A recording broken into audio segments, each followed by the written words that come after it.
BJP ने जो 2016 से 19 के बीच गेन किया, उसको 2019 से 2021 के बीच में उस लड़ाई को और दिलचस्प करना चाहती है। शेर को हमने पाल रखा है, शेर हमारा अब प्रधानमंत्री है, तो दीदी भी किसी शेरनी से कम नहीं है। तृणमूल कांग्रेस से जो दागी लोग निकल रहे हैं, मुकुल रॉय जैसे, उनको क्यों अपने खेमे में ले रही है?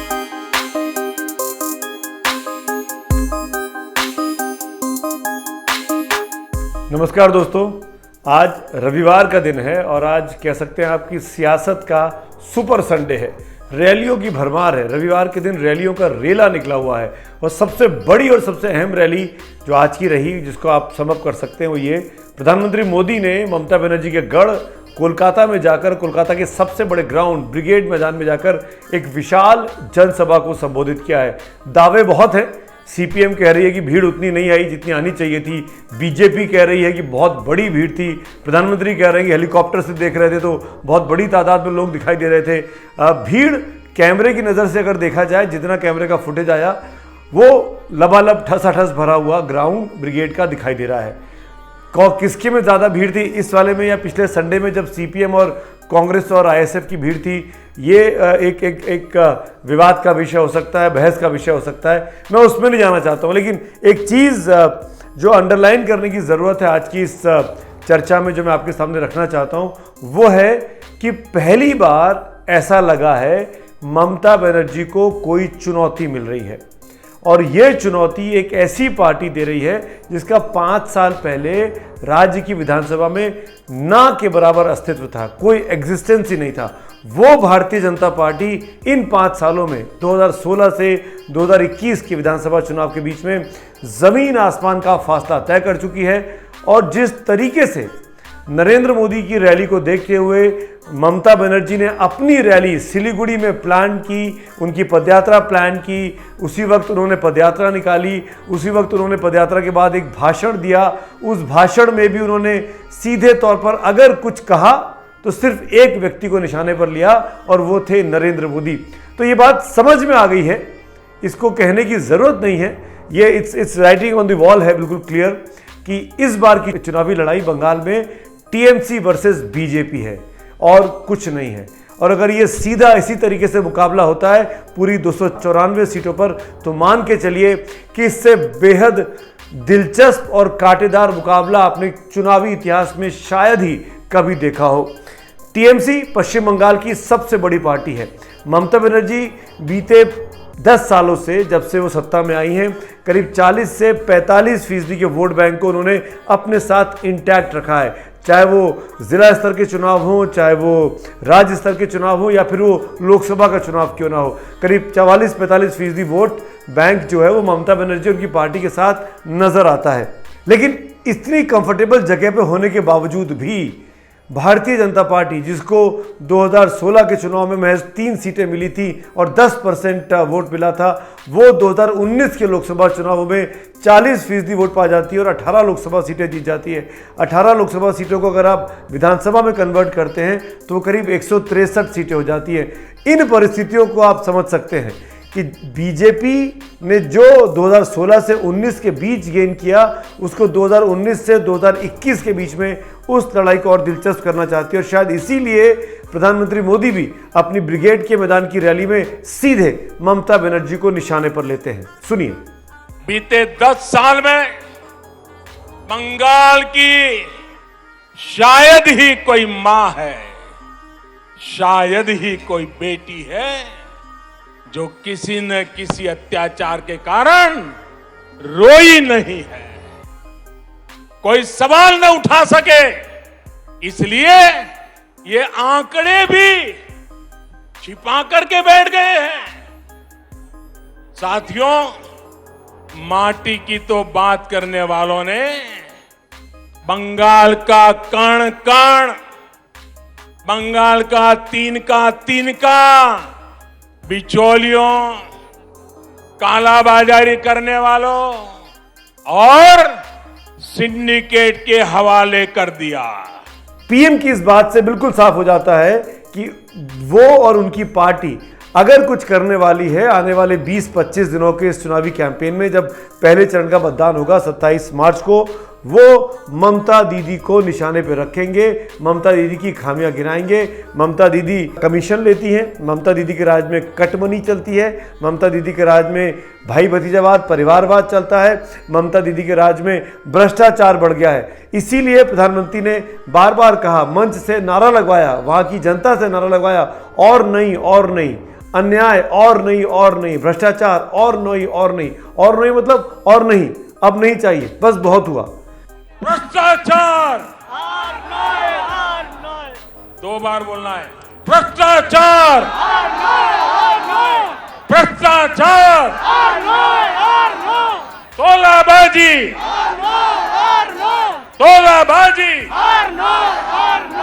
कटमनी, कटमनी, सिंडिकेट, सिंडिकेट, बेरोजगारी, बेरोजगारी, हिंसा, हिंसा, आतंक, आतंक, तुष्टिकरण, तुष्टिकरण, अन्याय, अन्याय। इसको सुनने के बाद अब आप ये समझ सकते हैं कि क्या बीजेपी की स्ट्रेटेजी होने वाली है।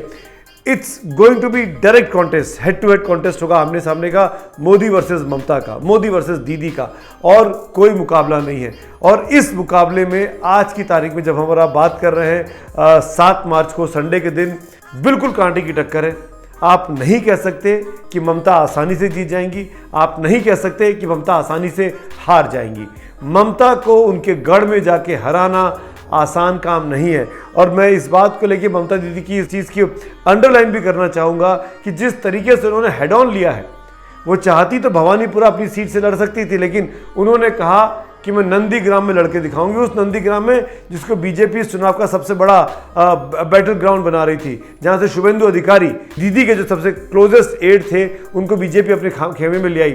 वहां जाकर ममता कहती है कि मैं नंदीग्राम, भवानीपुर छोड़ दूंगी, नंदीग्राम में चुनौती दूंगी, हिम्मत है तो मुझे हार के दिखाओ। ये एक कोई लीडर ही कर सकता है। This is called leading from the front, कि मैं इस तरह की चुनौतियों से हारने और दबने और झुकने वाली नहीं हूं, मैं चुनौतियों का सामना बढ़ चढ़कर आगे बढ़कर लूंगी। वो चीज ममता बनर्जी ने दिखाई है। हालांकि बीजेपी के लोग ये कह रहे हैं कि भवानीपुरा में बहुत से लोग ऐसे वोटर जुड़ गए हैं जो नॉन बंगाली वोटर हैं, और ममता दीदी को खतरा था कि उस सीट पर वो चुनाव हारेंगी, इसीलिए वो सीट छोड़कर नंदीग्राम जा रही है। और इस बात का जिक्र प्रधानमंत्री मोदी ने भी आज की अपनी इस रैली में किया।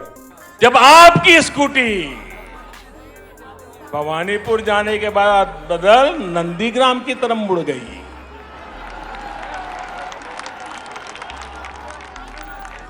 अब दीदी हम तो हर किसी का भला चाहते, हम नहीं चाहते किसी को चोट आए, लेकिन जब स्कूटी ने नंदीग्राम में गिरना तय किया है तो हम क्या करें।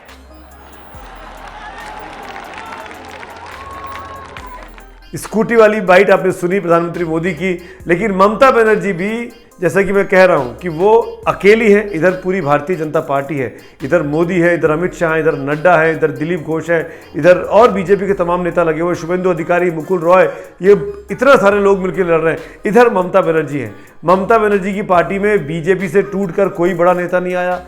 ममता बनर्जी की पार्टी से टूटकर शुभेंदु अधिकारी, दिनेश त्रिवेदी चले गए और करीब 19-20 विधायक चले गए, लेकिन इसके बावजूद भी ममता दीदी ने हार नहीं मानी है। और जब नरेंद्र मोदी ममता दीदी के सिंडिकेट की बात की इशारा करते हैं, कटमनी की ओर इशारा करते हैं, कमीशन खोरी की ओर इशारा करते हैं, तो ममता बनर्जी भी पुरजोर तरीके से जवाब देती हैं नरेंद्र मोदी को और अमित शाह को। सुनिए।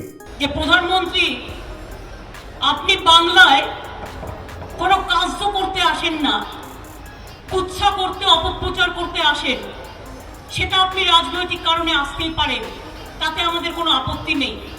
কিন্তু আপনি বাংলায় আজকে প্রচার করতে এসেছেন, প্রচার করবার আগে জবাব দিন কেন এলপিজি গ্যাসের দাম 900 টাকার মতো হয়েছে, এই জবাব আপনাকে দিতে হবে। আগে বলুন ডিজেলের দাম কেন বেড়েছে, জবাব দিন।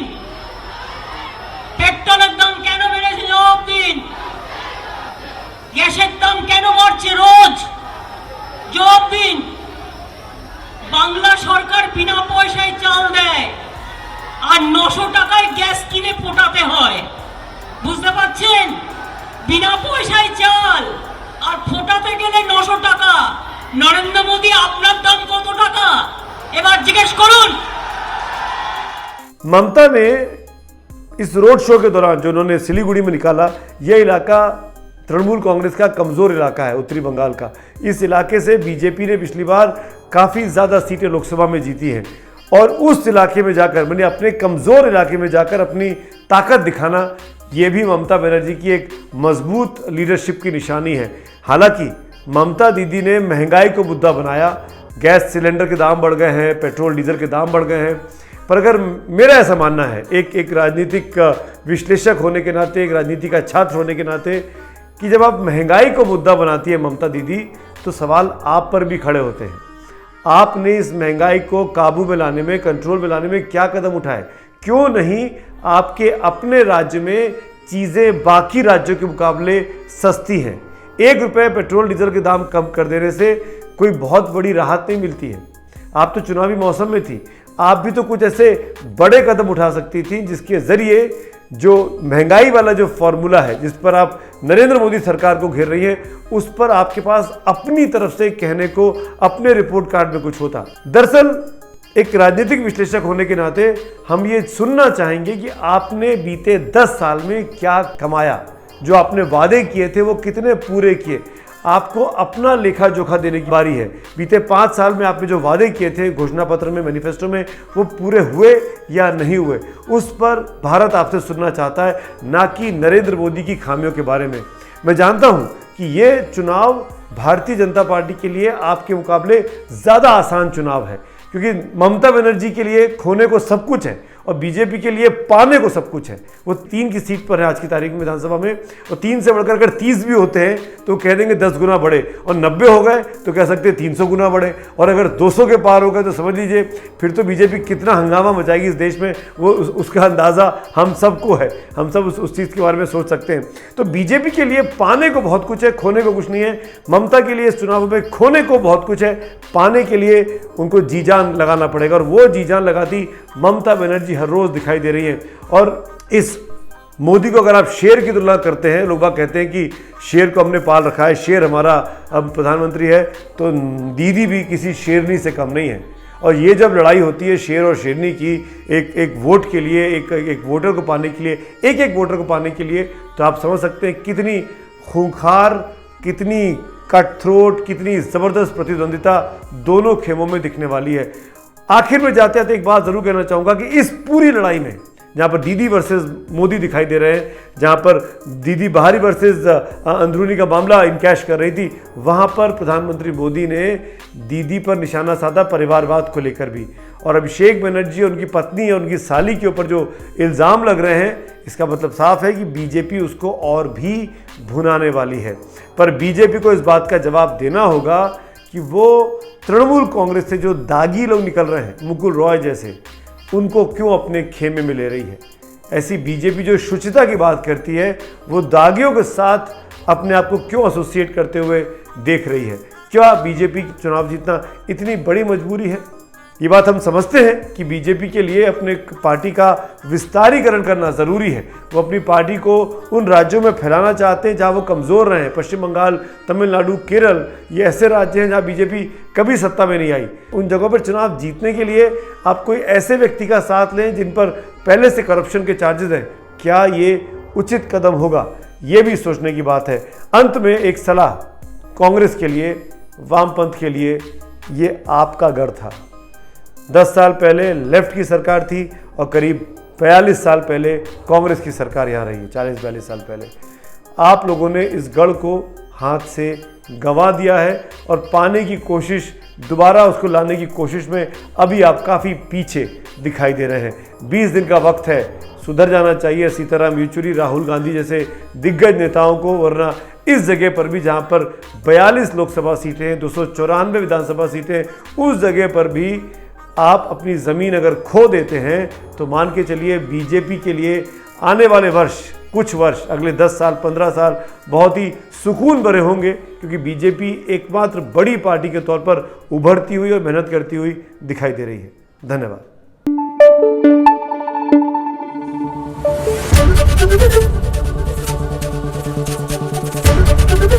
एबीपी न्यूज आपको रखे आगे।